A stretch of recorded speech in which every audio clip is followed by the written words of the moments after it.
Bismillahirrahmanirrahim. Assalamualaikum warahmatullahi wabarakatuh. Bismillah walhamdulillah. Wassalatu wassalamu ala rasulillah wa ala alihi wa sahbihi wa man tabi'ahudah wa wala amma ba'du. Jamaah yang berbahagia yang dimuliakan oleh Allah, Majlis Taklim Al-Ihsan. Mudah-mudahan malam ini Allah kucurkan terus rahmat maghfirahnya kepada kita. Bersyukur kita kehadirat Allah Subhanahu wa taala disampaikan ini malam bertepatan dengan malam 27 Rajab. Sejarah mencatat di dalam bingkai emasnya malam ini terulang 14 abad yang lalu, di mana seorang anak manusia diangkat oleh zat yang menciptakan manusia ke Sidratul Muntaha. Tidak lain dan tidak bukan, malam ini adalah kita memperingati tepat Isra dan Mi'rajnya baginda Nabi Muhammad sallallahu alaihi wasallam. Jamaah yang dimuliakan Allah, banyak ibadah di dalam ajaran agama Islam, tapi satu-satunya, saya ulang sekali lagi, satu-satunya ibadah yang Allah wajibkan, Allah perintahkan kepada seluruh umat Nabi Muhammad, namun Allah mau Nabi yang langsung menghadap Allah Jalla Jalaluhu wa ta'ala azamatu. Cuma satu, itu perintah sholat 5 waktu. Dahulunya sholat itu 50 waktu dalam sehari semalam, 50 waktu dalam 24 jam.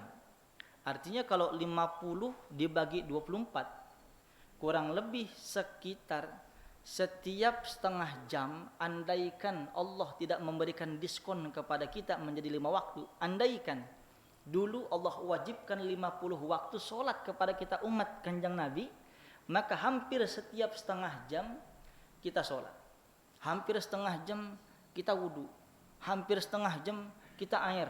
50 waktu main air mulu, persis kayak mujair sawah. Kapan kita berkaryanya coba? Kapan kita kerjanya coba? Kapan kita PDKT-nya coba? Mohon maaf, nggak boleh, kalau jadi santri nggak boleh PDKT. Kalau ustadz nggak apa-apa, karena tahan iman. Kalau fikir emang nggak boleh. Nah, itu perintah sholat 5 waktu adanya 14 abad silam. Ini malam nih Kanjeng Nabi Muhammad diilustrasikan di dalam Al-Quran surah Al-Isra. Subhanalladzi asra bi'abadihi laylam minal masjidil haram ilal masjidil aqsa. Subhana, maha suci, allazi asra bi abdihi, zat yang menjalankan di waktu malam hambanya, minal masjidil haram, dari masjidil haram di Mekah, ilal masjidil aqsa, ke masjid Aqsa di Palestina. Jamaah yang dimuliakan Allah, asra, isra itu asal katanya, kalau sulasi mujarradnya saro yasri sirayah, berjalan di waktu malam. Tapi ketika dibikin wazan af'ala yuf'ilu if'alan, itu maknanya muta'addi. Jadi saro yasri sirayah menjadi asra yusri isra'an. Maknanya isra, Allah memperjalankan di waktu malam hambanya.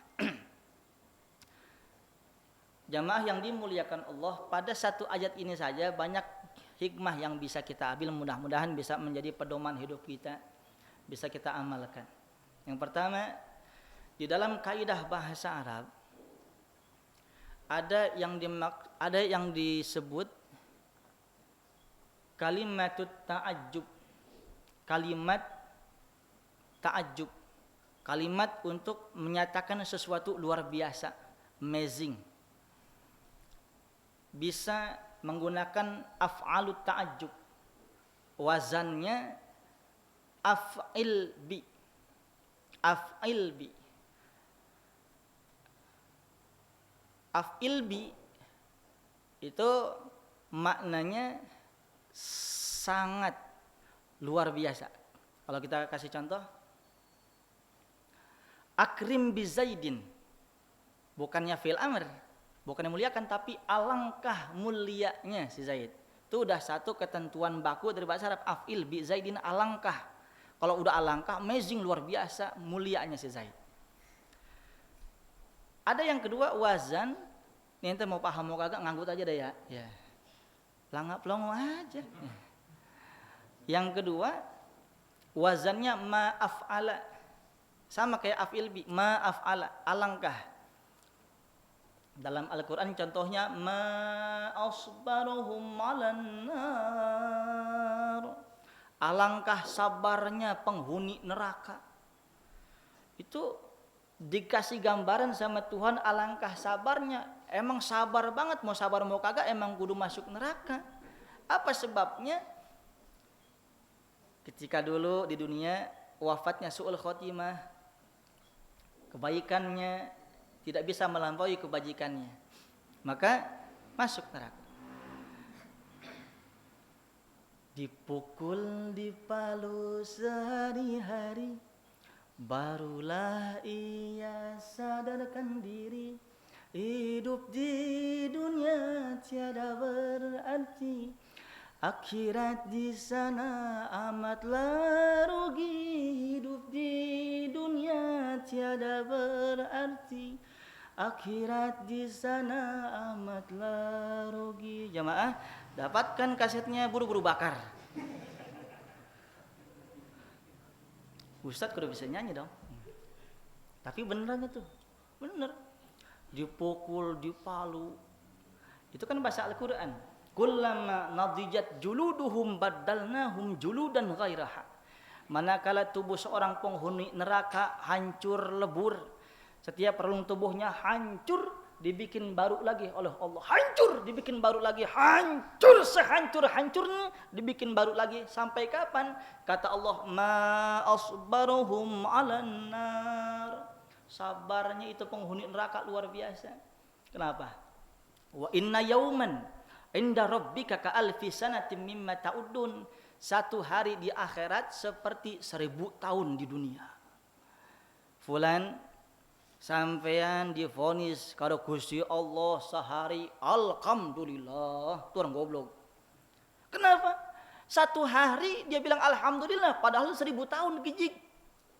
Luar biasa.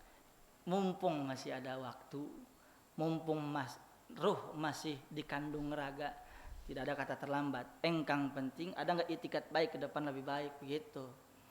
Jamaah yang dimuliakan Allah, kembali ke pembahasan kalimat ta'ajjub, kalimat menyatakan sesuatu luar biasa. Yang pertama tadi apa? Af'il bi, yang kedua ma'af'ala. Ada di antaranya juga kalimat itu berupa kalimat subhana. Subhana maha suci. Nah, ketika ada kalimat af'il bi, ma'af'ala atau kata subhana, itu termasuk sesuatu menyatakan kata setelahnya perbuatan yang sangat luar biasa. Kira-kira begitu.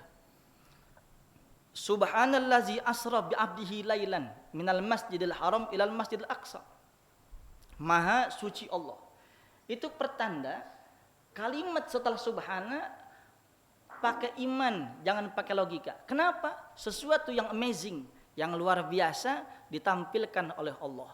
Seorang anak manusia Muhammad bin Abdullah sallallahu alaihi wasallam dijalankan di waktu malam oleh Rasulullah, oleh Allah Subhanahu wa taala dari Masjidil Haram Makkah menuju Palestina. Salah satu yang paling tidak percaya adalah Abu Jahal. Abu Jahal itu nama aslinya Abul Hakam Amr bin Hisham. Dusta engkau Muhammad. Kau pernah emang ke Masjid Al-Aqsa? Aku yang pernah. Ontak paling cepat itu ontak merah. Ontak merah itu kepunyaanku, kata Abu Jahal. Aku nunggang ontak merah dari Masjidil Haram Mekah menuju Palestina, Masjidil Aqsa. 30 hari 30 malam. Itu ontak merah punya aku. Kau punya apa? Sombong tidak? Paham kan? Yang luar biasa lagi kau mengatakan kepada manusia, bukan cuma itu diangkat oleh Tuhanmu dari Masjidil Aqsa menuju Sidratul Muntaha. Nggak mungkin. Gitu kan? Nggak mungkin. Perjalanan yang harus ditempuh horizontal dari Mekah ke Palestina 30 hari 30 malam. Dari Palestina bumi ke langit, Sidratul Muntaha di atas langit ketujuh. Langit itu ada 7 lapis. Antara tingkat pertama sama tingkat kedua perjalanan manusia 500 tahun. Kalau ada 7 lapis berarti 500 kali 7 berapa? Uang aja paham loh. 3.500 tahun bisa sampai ke Sidratul Muntaha. Kalau itu kagak mungkin. Masuk akal apa enggak? Enggak. Subhana, maha suci. Berarti Allah mengatakan setelah kata subhana sesuatu yang amazing, luar biasa. Tangkap pakai iman, jangan pakai logika. Paham enggak, Teh? Jamaah yang dimuliakan Allah. Itu yang pertama. Yang kedua, ada beberapa saudara kita yang sedikit berseberangan pendapat sama kita, mengatakan kalau Nabi Isra Mi'raj itu bukannya jasad dan ruh, tapi ruhnya saja. Ada yang bilang lebih ketika Isra Mi'raj cuma ruhnya, jasadnya mah ada. Kira-kira bahasa kita mah tidur gitu, ngimpi. Seperti itu. Silahkan ngomong apa saja. Silahkan berbuat apa saja. Tapi jangan sembarang ngomong, mana dalilnya. Coba kita ambil lagi tadi ayat subhanallazi asra bi abdihi. Maha suci Allah yang menjalankan di waktu malam hambanya. Di dalam bahasa Arab, kalau yang dimaksud abdun itu ruhan wa jasadan. Yang dimaksud hamba itu pasti ruhnya, jasadnya. Saya mau tanya, RT Ahmad apa hamba setan? Ntar dulu. Aneh nanya. RT hamba Allah apa hamba setan? Tergantung. Kalau ngargain stempel sama jemaah, kan RT kan musuhnya sama warga dia mah. Gratis dari atasan. Wani piro? Hamba setan. Kalau mengkomersilkan jabatan padahal dari sana majanan gratis. Paham? Ahmad Syekhu teman kita yang soleh, kita yakin karena hadir di majlis yang mulia, beliau Abdullah, hamba Allah. Betul ya? Ada jasadnya, ada ruhnya.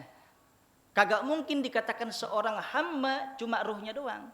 Ketika dipanggil ruh ya ruh doang. Ketika dipanggil jasad tanpa ruh, mayit namanya, bangke, jenazah. Tapi ketika ruhnya masih nyantel, dilek-lekan begitu, masih hamba. Jadi ketika dikatakan asra bi abdihi, menjalankan hambanya di waktu malam, bi abdihi dengan hambanya, artinya ruh Nabi dan jasad Nabi ikut.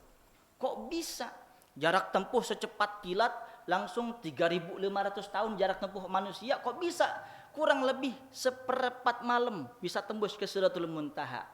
Jangan kecilkan kekuatan Allah.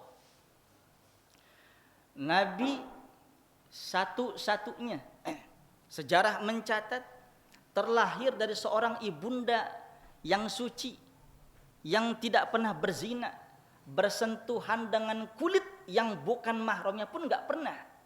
Siti Maria, Siti Maryam. Kalau orang Sunda bilang Maria, Siti Maryam. Tidak pernah terjamah oleh manusia laki-laki, tidak pernah bersentuhan pun, tapi Allah katakan kun. Fayakun. Jadi maka Allah maunya lahir seorang anak manusia dari rahim seorang ibu yang tidak pernah berzina, suaminya tidak ada. Tapi Allah mau katakan jadi. Wajib diimani. Sampai ketika lahir sosok bayi mungil yang namanya Isa bin Maryam. Masih merah itu bayi, ibunya dituduh sama masyarakat sekitar dasar wanita pezina. Jilbab doang lu pakai tapi ngejablay, ngomongnya kemana-mana tapi nimbrung sama cabai-cabean, ngomongnya bagus, tapi busuk hati lu. Dasar wanita lender. Dia kata begitu. Ya Allah, ya Rasulullah. Nangis Siti Maryam. Ya Allah, Engkau yang lebih tahu apa yang ada pada hati hamba. Ketika aku berdusta, Engkau yang lebih paham, ya Allah. Nangis seorang ibu, maka Allah izinkan bayi mungil yang masih merah, bayi Isa bin Maryam, diizinkan oleh Allah bertutur kata untuk membersihkan nama ibu kandungnya.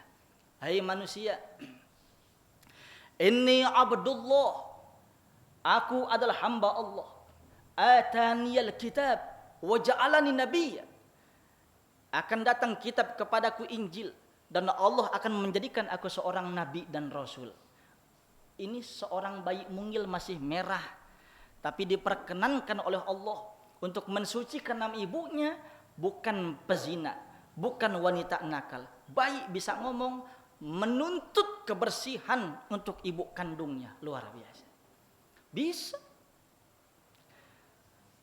Sosok seorang ibu, seorang wanita tanpa lawan jenis, tanpa suami bisa lahir. Kok bisa ya? Hukum kausalitas, law of nature, hukum alam. Jika ada seorang anak manusia, pasti lahir dari seorang ibu dan ayah. Kok bisa ya? Menabrak hukum alam, menabrak hukum kausalitas, sebab akibat. Ini tidak ada sebab, tapi kok ada akibat. Tidak ada perkawinan, tidak ada persetubuhan, tapi kok bisa anak? Allah mau demikian, mustahil kata kamu, mustahil kata manusia. Allah bilang mau, apalagi untuk mencoba seorang membuka tabir. Orang yang dibilang alim soleh, dibuka sama Allah aibnya, gampang aja. Kita orang muliakan, kita orang, masyarakat memandang kita orang yang soleh, orang yang baik. Bukan lantaran ibadah kita, bukan lantaran kita banyak ilmu, tapi Allah tutup aib kita. Cuma satu, Allah tutup aib kita. Andaikan Allah buka aib kita, bagaimana masyarakat memandang kita? Jamaah yang dimuliakan Allah, apalagi untuk mengubah takdir seorang anak manusia yang susah jadi mudah, yang bodoh jadi paham, yang jomblo fisabilillah udah 17 tahun kagak laku-laku, nuntut ilmu pelet sampai ke Gunung Kawi, tuh bibir keriting masih kagak tembus juga. Gampang kata Allah. Yang bikin susah hidupmu kau sendiri. Kenapa? Kau jauh dari aku. Paham? Paham gak, Fi? Kembali ke permasalahan. Tadi sampai mana ya? Ya? Langit ketujuh. Nggak masuk akal. Itu bisa. Jamaah yang dimuliakan Allah. Inti daripada Allah mengangkat baginda Rasul Sallallahu Alaihi Wasallam, itu salah satunya bukan cuma untuk menerima perintah sholat. Sejarah kalau kita undur, itu peristiwa Isra dan Mi'raj terjadi ketika Amul Huzni, dikenal dalam sejarah tarikh Islam, tahun penuh kedukaan. Istri tercinta beliau Sayyidatina Khadijah binti Khuwailid wafat. Tak lama disusul sama kakeknya. Ini dalam 1 tahun bertubi-tubi masalah, desakan dalam dan luar.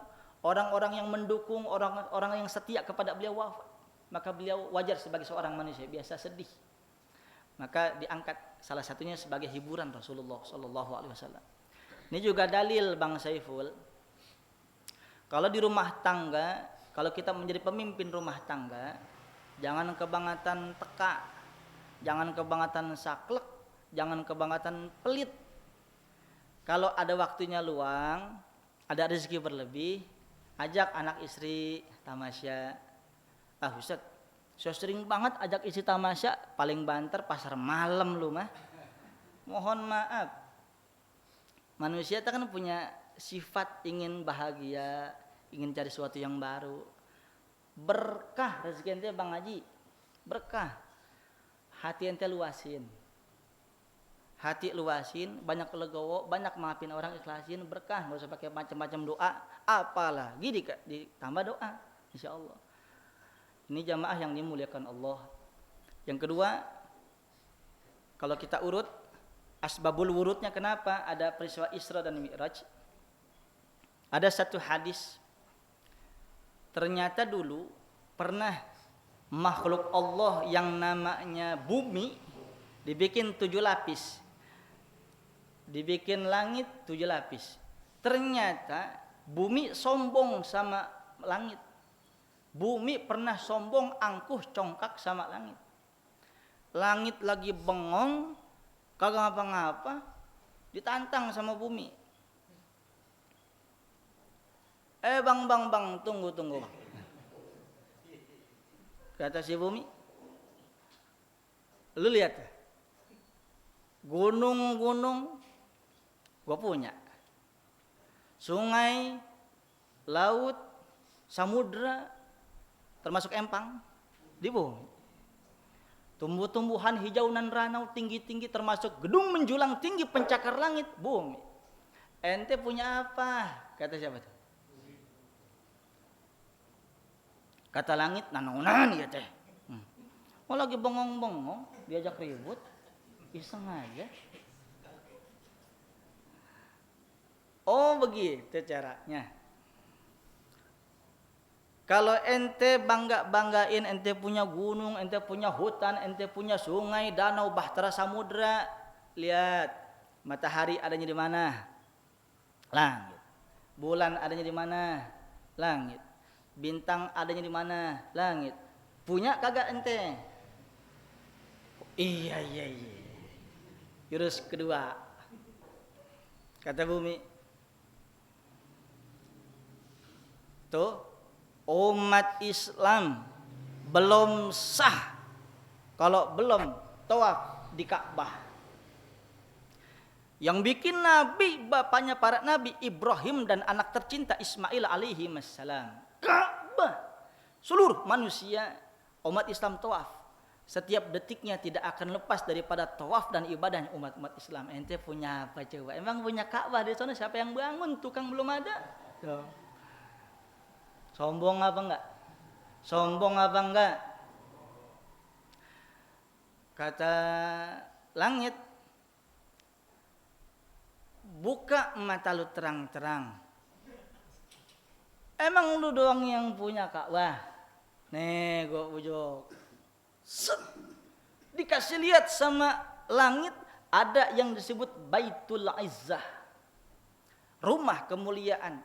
Ini di rumah ini nih, kalau lu mah cuma orang Islam yang masih bernyawa.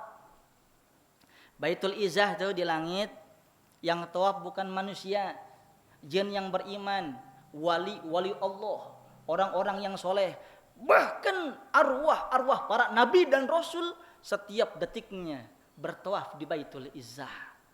Nyaho sampean. Iya. Bisa juga ya. Yang ketiga, jurus Browning. Langit, lu perhatiin baik-baik. Apa tujuan Allah menciptakan dunia dan segala isinya? Satu, alasan Allah menciptakan dunia dan segala isinya karena akan ada akhir zaman Sayyiduna Muhammad, pemimpin Nabi dan Rasul. Laulaka lama khalaqtul aflak.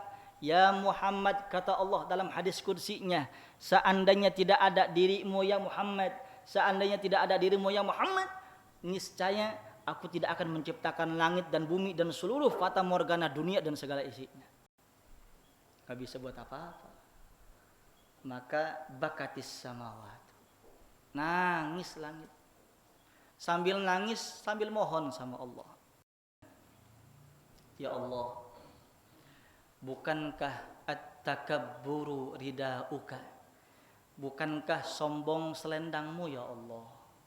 Bukankah cuma sifat sombong yang harus ditaklukkan kepada zatmu yang mulia ya Allah? Ada makhlukmu yang namanya bumi ya Allah sombong.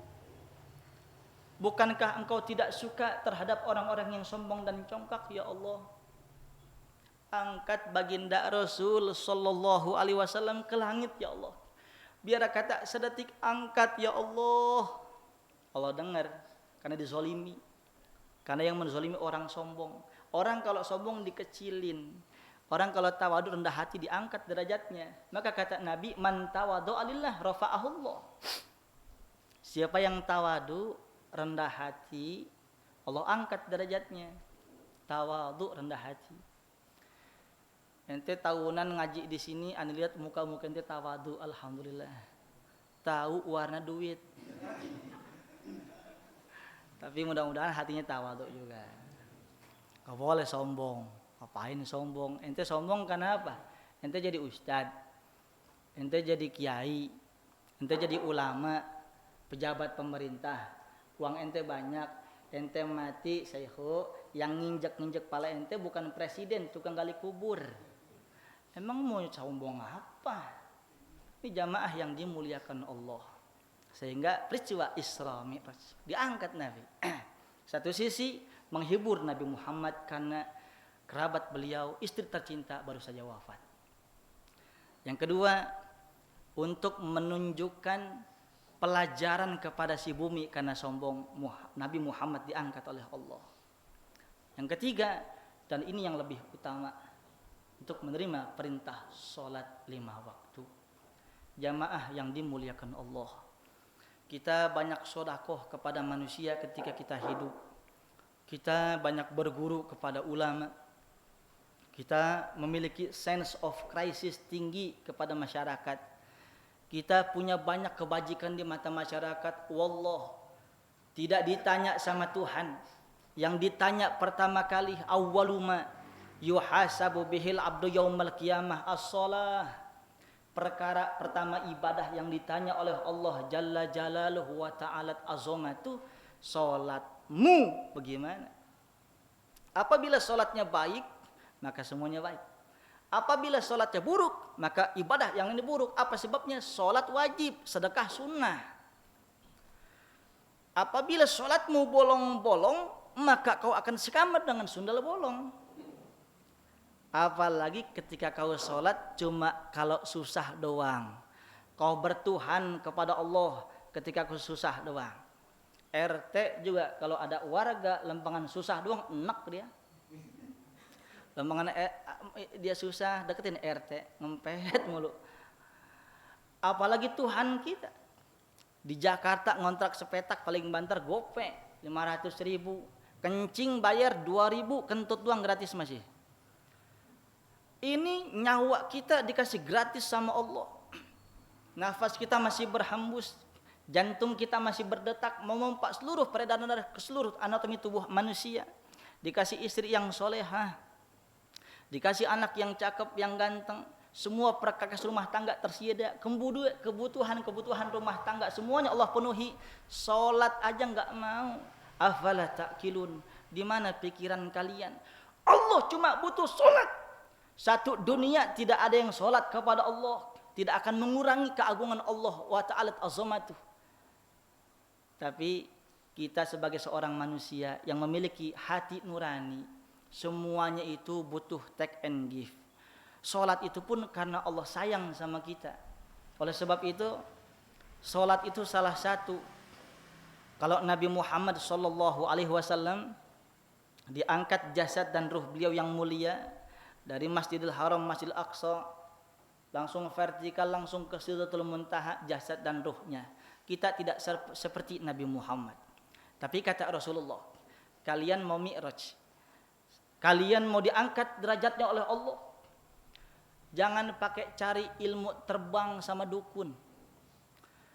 Ketika seorang melihat ada manusia, kata Imam Syafi'i, iza ra'aita syakhsa yatiru fil hawa wa huwa yukhalifu syar'a fa huwa syaitan. Al-Imam Muhammad bin Idris Asy-Syafi'i rahimahullahu taala rahmatan wasi'ah. Ketika kalian melihat ada seseorang bisa terbang di atas langit, bahkan bisa jalan di bawah bumi, bisa melipat waktu, bisa tembus ke segala alam, bisa neropong, bisa kebual, tembak, kebual, bacok, tapi dicakar sama bini nangis. Macam-macam karomahnya ditampilkan. Tapi kata Imam Syafi'i, wa huwa yakhalifu syar'a, kalau dia menampilkan kehebatan-kehebatan yang tadi kita sebutkan, bisa terbang, bisa macam-macam, tapi kelakuannya suka nabrak syariat, kagak sholat, enggak puasa, sombong, fahuwa syaitun, setan itu kata Imam Syafi'i. Jangan tertipu. Nabi diangkat jasad dan ruhnya bukan mempertontonkan mukjizat kehebatannya untuk menerima anugerah yang luar biasa. Sholat buat siapa? Sampean iki. Mau berkah hidup, sholat jawabannya. Maka ada umatnya ingin diangkat derajatnya oleh Allah. Satu, as-sholatu mi'rajul mu'min. Sholat itu mi'rajnya seorang hamba. Mau diangkat derajatnya sama Allah, maka cuma dua jalan, ilmu dan ibadahnya semakin baik. Di antaranya sholat. Yang kedua, as-sholatu imaduddin. Sholat itu tiang agama. Saya lagi ceramah di Balaraja, saya sebutin hadis as-sholatu imaduddin.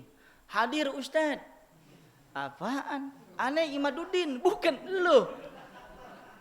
Hadis namanya Haji Imaduddin. Aneh kagak ngabsen.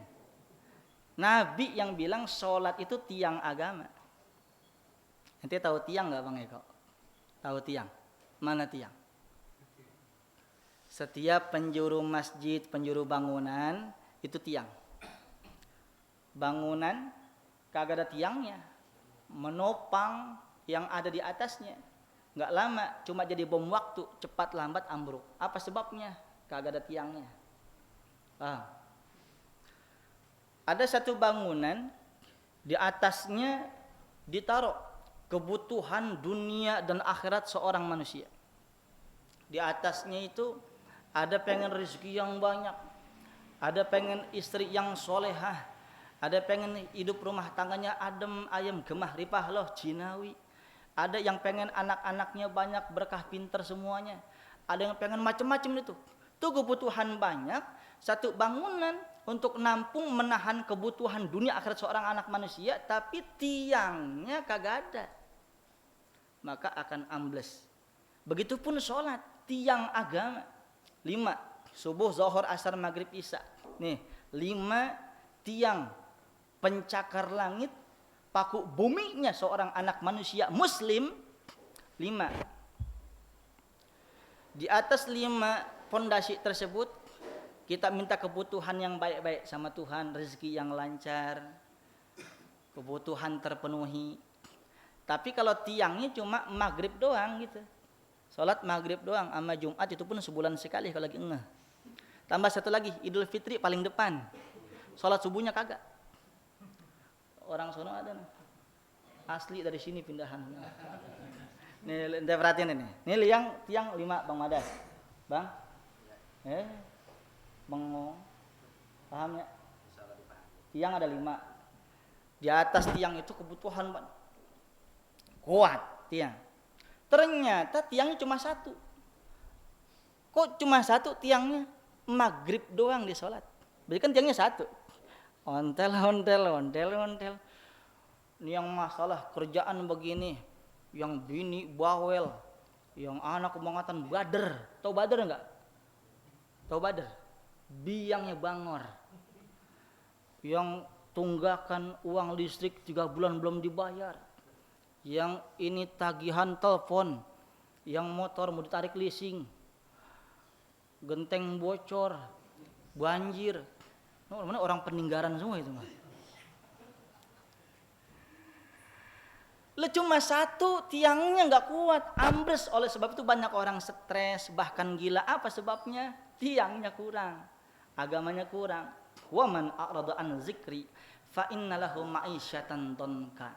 Siapa manusia yang jauh dari Allah, nggak pernah zikir kepada Allah, jauh dari ibadah kepada Allah, aku wariskan hidupnya selalu susah. Nah, Allah yang bilang. Paham ya? Wa nasyuruhu yaumal qiyamati a'ma, dan akan kami bangkitkan itu manusia dalam kondisi buta. Padahal di dunia melek. Dia bukan sembarang buta. Kalau buta masih di surga masih bisa ngempet di bawah pohon asem. Tapi ini penjelasannya dia buta, belum masuk surga, masih ngantri di padang mahsyar. Maka jemaah yang dimuliakan Allah, nanti akan lewat jembatan Shiratal Mustaqim. Yang konon kabarnya seperti selai rambut dibelah 7. Ini enggak sebenarnya, enggak mana hakikinya segitu. Andaikan sebenarnya begitu, kita enggak ada yang selamat. Boro-boro selai rambut dibelah 7 gitu. Pakai tambang kuburan aja kita jatuh mulu. Ini artinya sangat tajam, tipis itu jembatan sirat, sehingga sekecil apapun maksiat kaki kita mulai geser jatuh. Tapi kita punya kebaikan akan membuat kaki kita netap di jembatan tersebut. Itu yang melek belum tentu selamat, bagaimana buta? Itu masalahnya. Sehingga orang tersebut dalam Al-Qur'an bilang, qala rabbi lima hasyartani a'ma wa qad kuntu basira. Ya Allah, dulu aku di dunia melek, kornea mataku sehat ya Allah. Kenapa engkau bangkitkan dalam kondisi aku buta? Jawabannya satu. Kazalika atatka ayatuna fanasitaha wa kazalikal yauma tunsa. Buta matamu lantaran ayat-ayatmu turun, tidak kau kerjakan. Aku punya ayat kau lupakan. Mana ayat-ayat yang kau lupakan Allah? Aqimus shalah. Dirikan salat. Apakah kau tunduk untuk salat? Wa atuz zakah. Tunaikan zakat. Wajib ataupun sunnah. Pelitmu 17 setan. Allah turunkan ayat larangan LGBT. Kenapa kau masih nyerempet? Allah turunkan larangan untuk mencari pemimpin yang non muslim. Kenapa kau masih pilih juga? Mumpung ruh masih dikandung badan, perbaiki diri kita, dekat kepada Allah, dekat kepada orang-orang soleh. Sehingga pesan moral dari Isra Mi'raj setiap tahun berulang-ulang, bukan cuma sekedar memori tahunan, ritual tahunan, tapi harus ada berlebih, harus ada nilai lebih. Dari tahun kemarin kita biasa, sekarang harus ada peningkatan. Tahun kemarin kita buruk, sekarang harus baik. Yang kemarin udah baik, harus lebih baik. Mudah-mudahan berkah malam yang menurut ulama-ulama kita min awqati ijabatid doa lailatu Isra Mi'rajin Nabi Muhammadin sallallahu alaihi wasallam. Salah satu waktu di mana diijabah doa-doa kita adalah salah satunya malam Isra dan Mi'rajnya. Perbanyak ibadah, perbanyak zikir, perbanyak menggali ilmu. Mudah-mudahan bisa menjadi pedoman buat kita, bisa menjadi manfaat dunia akhirat buat kita semuanya. Lebih kurangnya saya mohon maaf. Assalamualaikum warahmatullahi wabarakatuh.